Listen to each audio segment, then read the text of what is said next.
Hi, this is Mrs. Tempest, and today we're going to be talking about electrons in the atom. Our learning targets are to draw, write, and utilize orbital diagrams and electron configurations to determine valence electrons in an atom. So at this point of the year, we should be familiar with drawing Bohr models. Remember that Bohr described electrons as particles. He thought that they revolved around the nucleus in fixed orbits, and generally we represented these energy levels as rings on our Bohr model. However, if you remember from the history of the atom, this is not the most current model that we have today. So it was actually found that electrons have this dual nature to them. So they act as a particle, but they also act as a wave. And Heisenberg proposed that the position and momentum of an electron cannot be measured with absolute precision. And this led to his Heisenberg uncertainty principle. And that basically tells us that we cannot determine where an electron is at any given moment, nor can we determine where it will be an instant later. So then this led to scientists rethinking the model of the atom. So that led us to this quantum model, which is going to use probability to determine that a given electron will be in a particular region. So basically all of these dots are probability densities of the electron. So the more dots there are around an area, the higher the probability the electron will be in that space. This quantum model accounted for both the particle and the wave-like nature of the electron, and essentially it said that Bohr's model was incorrect. So similarly to the Bohr model, the quantum model has energy levels. These energy levels can also be referred to as electron shells. These are going to be fixed distances from the nucleus where electrons may be found. And the electrons can occupy one energy level or another, but not the space between the levels. So I could have an electron here, or I could have an electron here. But you will never have an electron that's hanging out in the middle of those different energy levels. With the atom, there are 7 defined energy levels, and the higher the energy level, the further away it is from the nucleus. So energy level 7 will be further away from the nucleus than energy level 1. These higher energy levels have more space and therefore can contain more electrons. Also, these higher energy levels are going to contain higher energy electrons. And that is because these higher energy electrons are going to have more energy so that they can overcome that pull from your nucleus. Because remember that your nucleus has that positive proton, it's got a positive charge, and it's really trying to hold those negative electrons in. Now, when we talked about the Bohr model, I mentioned that these energy levels will be able to contain a specific amount of electrons. It is the same case here. So remember that equation that said each energy level, if the energy level is represented by n, we can use 2n squared to determine how many electrons can exist in the energy level.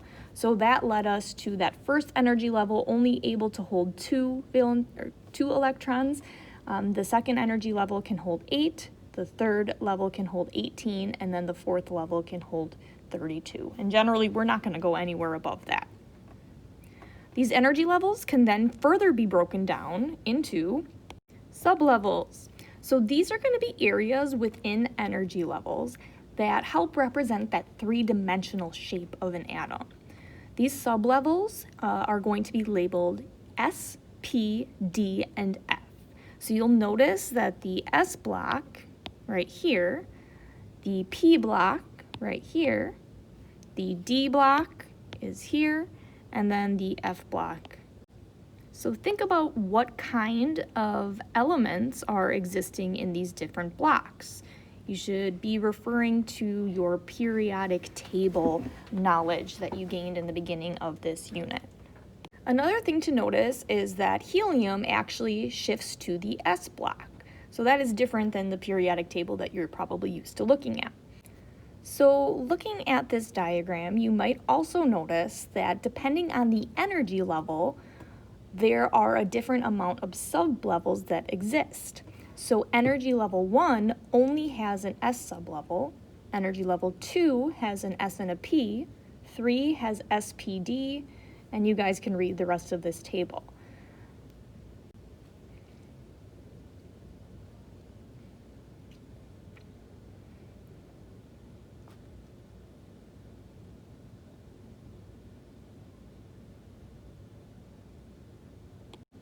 Finally, we can further break down sublevels into something called orbitals. So orbitals are the actual spaces within an atom where an electron is most likely to be found. Within each sublevel, it will contain a specific amount of orbitals. So S sublevels contain 1 orbital, P sublevels contain 3, D contain 5, and F contains 7. And scientists use energy levels and sublevels to describe these orbitals. And I'm going to show you a way where we're going to denote some of these orbitals and show the electrons that exist within them. So sublevels and orbitals have specific shapes associated with them. So our S sublevels have a spherical shape.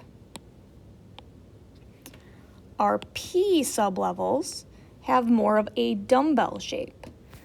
But this is going to be a 3-dimensional atom, remember. So you're going to have it on all axes. So an x-axis, y-axis, and z-axis. So that's why we have these dumbbells arranged in different ways. But really, they're all going to be coming back to that center. That center is going to be the same. This is just a different way to look at it. The D sublevels, remember that there are 5 orbitals within that D sublevel, and then the F sublevel, which contains 7 orbitals. One other thing to note is that your energy level increases, those orbitals will get bigger. So if I'm talking about the first energy level versus the second energy level, you can see that the 1s orbital is going to be smaller than the 2s orbital. So each of these orbitals can contain a maximum of 2 electrons. So it doesn't matter if you're an s orbital or a p orbital or a d orbital or an f orbital, you can only hold 2 electrons in each orbital. However, each sublevel will contain a maximum amount of electrons based off the number of orbitals present in that sublevel. So let me try to summarize this a little bit with the chart here. So keep in mind that each orbital can only hold 2 electrons. However, there are a number of orbitals per sublevel. So sublevel S only had 1 orbital, which can hold 2 electrons. So the total or maximum amount of electrons per that sublevel is 2. The P sublevel has 3 orbitals, and each of those orbitals can hold 2 electrons. Therefore, the whole P sublevel can hold 6 electrons. Do the same thing for D and F. So if I have 5 orbitals in my D, I can multiply it by 2. That gives me a total of 10 maximum electrons in the D sublevel. And then F, if you multiply that by 2, it gives you a total of 14 maximum electrons in any F sublevel. All right, so just another way of looking at it. So we talked about the number of electrons per orbital. We talked about how each sublevel has a different number of orbitals. And now we can also add in that extra layer of the energy level. So remember that energy level 1 only had 1 sublevel, which was an S sublevel. That S sublevel only had 1 orbital, which could only hold 2 electrons, so the maximum number of electrons per that energy level would be 2. If I go down to the third energy level, keep in mind that the third energy level has S, P, and D sublevels. The S sublevel only had the 1 orbital, which could hold 2 electrons. The P had 3 orbitals, which could hold a maximum of 6 electrons, and then the D had 5 orbitals, which could hold 10 electrons. So if I add this all up for the third energy level, it gives us that total of 18 maximum electrons in that energy level. And that's really where that 2n squared equation comes into play. All right, so we talked about the background knowledge that we need to actually draw or represent different elements using orbital diagrams. So orbital diagrams are used to show the arrangement of electrons in their orbitals, sublevels, and energy levels. Orbitals are going to be depicted by boxes, and you'll notice that those boxes are going to be the same number that is present in each of the sublevel types. So we have 1 orbital for the S, 3 orbitals for the P, 5 for the D, and 7 for the F. And we're going to fill these orbitals with electrons using the following rules, and we'll go through each of them separately. We're going to use the Aufbau principle, Pauli exclusion principle, and the Hund's rule. All right, so just summarizing each of these, the Aufbau principle states that electrons will occupy the atomic orbitals with the lowest energy levels before those with higher energy levels. So you might see some sort of diagram like the one on the right here. So this is just showing the flow of how you would fill those different orbitals starting at your lowest energy level, which is energy level 1. So I would go to my 1s, then I would go to 2s, then 2p, 3s, 3p, 4s, 3d, 4p, 5s, and you guys can kind of see the flow that this is going to be filled in. I'm going to also show you how you can use the periodic table moving from left to right to determine this as well. All right, so if I'm looking at the periodic table, keep in mind that helium is going to be over here as part of the S block. This is going to be my P block, this is my D block, and then this is going to be my F block. So one thing to note, and I think it is later on in these notes, is that anytime that you're in the S and the P block, the energy level is going to be equal to the period number. When you're in the D block, you're going to take your period number and subtract 1. When you're in the F block, you're going to take your period number and subtract 2. So let me show you how energy levels increase as I go across the periodic table. So I'm going to start here in 1s, the next lowest energy level. I don't have anything else in my 1 energy level, so the next lowest would be 2s. Then I would follow it across to the next lowest, which would be 2p. So I'm going to fill these up in order of lowest to highest. My next one would be 3s, followed by 3p, 4s. Now I get to that D, so instead of being 4D, remember we're going to subtract 1, and this would be 3D.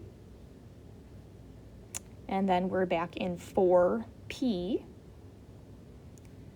5S, 4D, 5P, 6S, and this is where it gets a little bit tricky because after 6s, you're actually going to go down to the F block. So after 6s, I'm going to follow it down here. And remember that with the F block, we're going to take our period number and subtract 2. So this is actually going to be 4F. This is then going to be followed by 5D, 6P, 7s, and then this would come down to 5F. And last it would be 6D. This is just another way to look at that. So if you look here, this actually includes a 7P, but 1s would be my lowest, 2s is my second lowest, followed by 2p, 3s, 3p, 4s, 3d, 4p, 5s, 4d, 5p, 6s, 4F, 5D, 6P, 7S, 5F, and 6D, which is exactly what I showed you on the periodic table. And notice that this is increasing in energy. Okay, so that was the off-ball principle, saying that we're going to fill the lowest energy levels first. The next rule is going to be the Pauli exclusion principle. And this states that no two electrons in any atom can be at the same time in the same state or configuration. And to generally put this, basically only two electrons are going to be contained in an orbital. So that's kind of where we got that rule. And then that the electrons in the same orbital are going to have opposite spins. So these are going to be noted by up and down arrows in our orbital diagram. So if I'm looking at helium, which has 2 electrons, and helium is just going to have the 1s orbital. So this is a 1s orbital. I cannot have both of my electrons with the spin going one way. I still can't have it with the spins going the other way. I would have to have one spin going one way and the other going the other way. Last, we have to apply Hund's rule. So I like to think about this as like the city bus rule, because if you go onto a city bus and there's not many people on there, chances are, if there are a bunch of open seats, you're not going to sit right next to someone that you don't know. You're going to probably try to find an open seat that has, a seat next to it. So with Hund's rule, electrons kind of act the same. Hund's rule states that electrons will fill each orbital per sublevel before pairing up. So every orbital in a sublevel is singly occupied before any orbital is doubly occupied. All of your electrons in the singly occupied orbitals have to have the same spin. So if I take oxygen, for example, all right, oxygen is going to be in your 2p block. So when I draw out my orbital diagram, I'll have my 1s orbital, my 2s orbital, and then my 2p orbitals. We are going to assume that oxygen is a neutral atom. So the atomic number is going to be 8, which means it has 8 protons, which means it has to have 8 electrons. So when I do my filling up of my orbital diagram, I have to remember fill each sublevel before moving up to the next sublevel. I have to make sure that my electrons are shown to have opposite spin, and then I need to make sure that in a single sublevel I have the orbitals singly occupied before doubling up. So if I had oxygen, I would say, okay, here's 1 electron, and there's my second one, so I have my 1s completely filled. Now I can move on to my 2s, so here's my 3rd electron and my 4th electron. And now I'm in my 2p orbital. So far I used up 4 electrons. I have 4 more left. So I would fill up my 3 orbitals first, each singly going in the same direction. And then since I had 1 more, I would have to pair it up in my first 2p orbital. All right, so for examples, my first one is going to be fluorine. So first thing I want to do is figure out where is fluorine on the periodic table. So I know that fluorine is right over here. And remember that this is going to be your P block.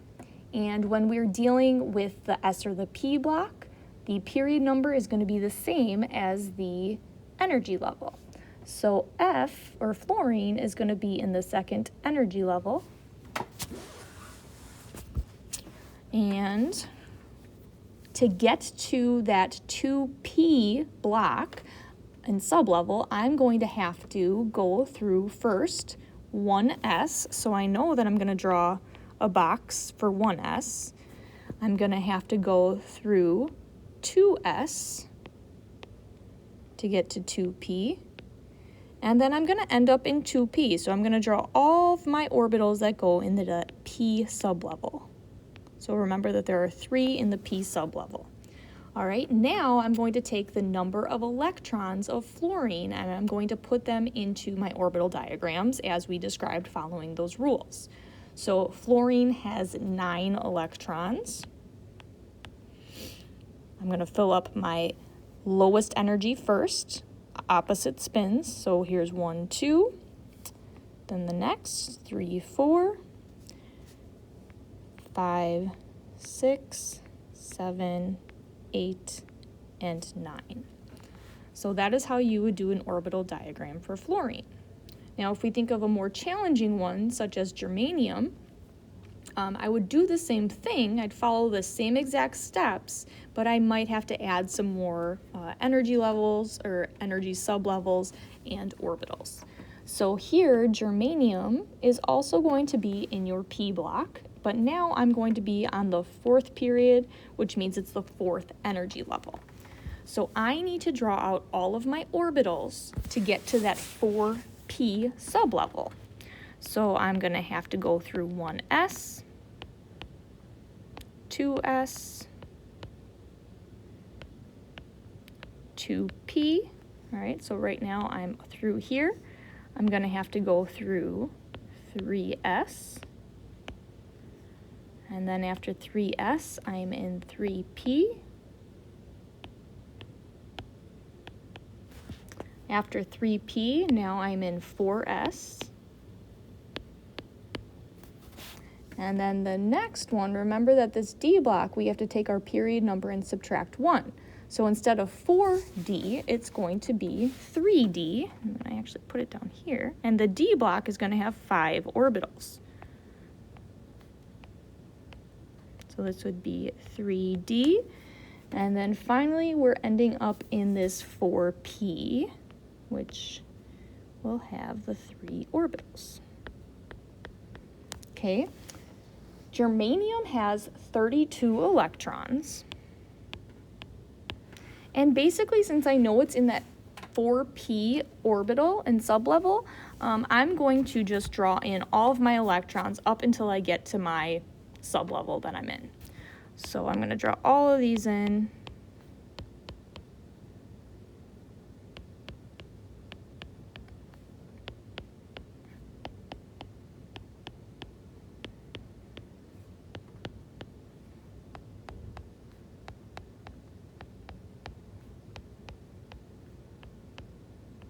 All right, so far I used up 2, 4, 6, 8, 10, 12, 14, 16, 18, 20, 22, 24, 26, 28, 30 electrons. So I used up 30 electrons and I have 32 that I need to use up.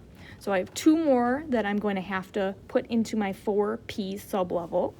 So I'm going to follow my rules and make sure that I put them singly in the orbital in the same direction for the spin.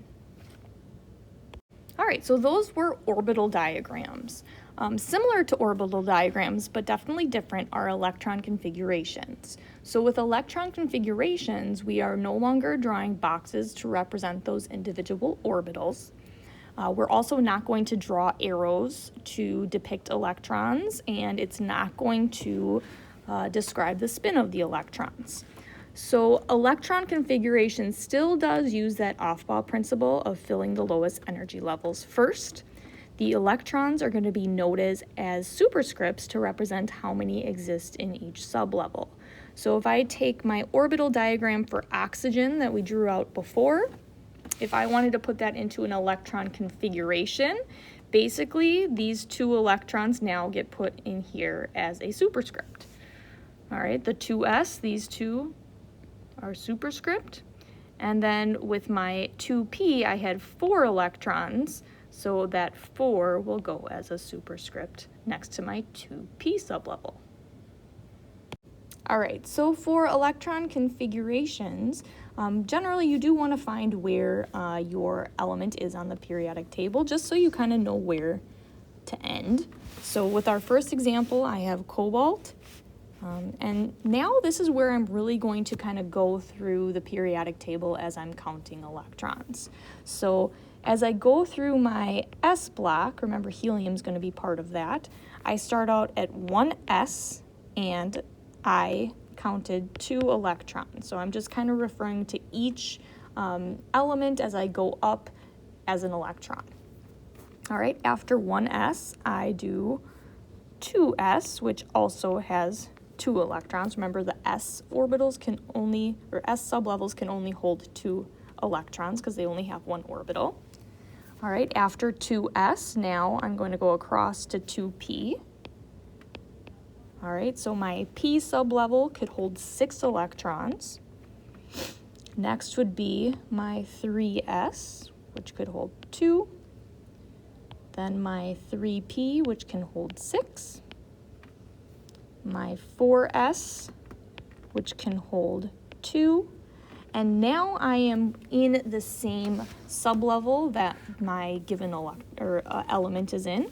So I'm going to know that it is in the 3D sublevel, and the amount of electrons that I use, I just have to count. So 1, 2, 3, 4, 5, 6, 7. So I'm at 3D, and then I'm going to have my subscript or my superscript of 7 to show that I'm basically 7 electrons into that 3D sublevel. With bromine, all right, so bromine is going to be right here. So I'm going to go through 1s, I'm going to go through 2s, I'm going to go through 2p, I'm going to go through 3s, I'm going to go through 3p, I'm going to go through 4s. All right, this time I'm going completely through 3D. And remember that those D sublevels have 5 orbitals that can hold 10 electrons. All right, and then now I'm ending in my 4P sublevel, and I'm counting over 1, 2, 3, 4, 5 electrons in. All right, we can also abbreviate our electron configurations by doing a noble gas configuration. So this is a form of an electron configuration that uses noble gases to basically abbreviate. And we put these noble gases in brackets to represent the electron configuration up to that point. So if I take that last example of bromine, which we wrote out the full electron configuration for, if you notice on the periodic table, the period above bromine, which is going to be period 3, its noble gas is going to be argon. So basically up through that 3p sublevel, I can say that this all represents argon. So if I wanted to write the noble gas configuration, I put argon in brackets. And this is really going to represent all of its configuration. And then I would just start at the same period that my element is in. So I would start here. So I'd start with the 4s, and then I'd go through 3D, and then remember we're ending with 4p5. All right, so at this point, you're probably saying to yourself, what's the point of all this? So aside from telling us the previously mentioned information about electrons, like where they're likely to be and how they are arranged, the most important information we can get from these diagrams and configurations is the number of valence electrons, which are super duper important. So the valence electrons on these atomic models, or these Bohr models that are given down here, are going to be in red. So what can you tell me, or if you think about it, what do you notice about all of the electrons that are in red? So what you should have seen is that these valence electrons are the electrons on the outermost energy level of an atom. And these are really important because they're going to be responsible for all of the chemical properties of that element, and they're going to be the ones that are involved in bonding with other atoms. Now, we can determine the number of valence electrons by counting up the electrons that exist in the highest energy levels using orbital diagrams or electron configurations. So these high energy level electrons are always going to be in the S and P sublevels, and that's going to give us a maximum of 8 valence electrons. So going again back to my bromine example, bromine's highest energy level is going to be energy level 4. If I count up the electrons within that energy level, I have 2 in my S sublevel and 5 in my p sublevel. All right, so 2 plus 5 is going to equal 7.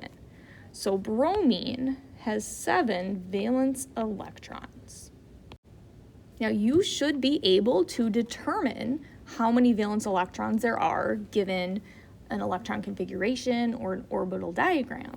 However, if you just need to quickly know how many valence electrons are in an element, you can use groups on the periodic table. So group 1, all of those elements will have 1 valence electron. Group 2, all of those will have 2 valence electrons. These transition metals here are generally going to have 2 valence electrons. And that's because the highest energy level for anything that's in that D block is going to actually be part of the S block, which can only hold a maximum of 2 electrons. Group 13 elements are going to have 3 valence electrons. Group 14 will have 4, 15 will have 5, 16 has 6, 17 has 7, and then most of the noble gases or group 18 will have 8. The only exception is going to be helium, because remember that when we're thinking in terms of orbitals and orbital diagrams, that's actually going to be part of your S sublevel. All right, so at this point, this is pretty much all the information that you need to practice your orbital diagrams or electron configurations and determine the number of valence electrons. So make sure that you're asking your teacher if you need any assistance or any help, or if something just isn't clicking for you. I highly recommend that you practice, you use your periodic table, you get really comfortable and familiar with it, and make sure that you are asking questions if you have any.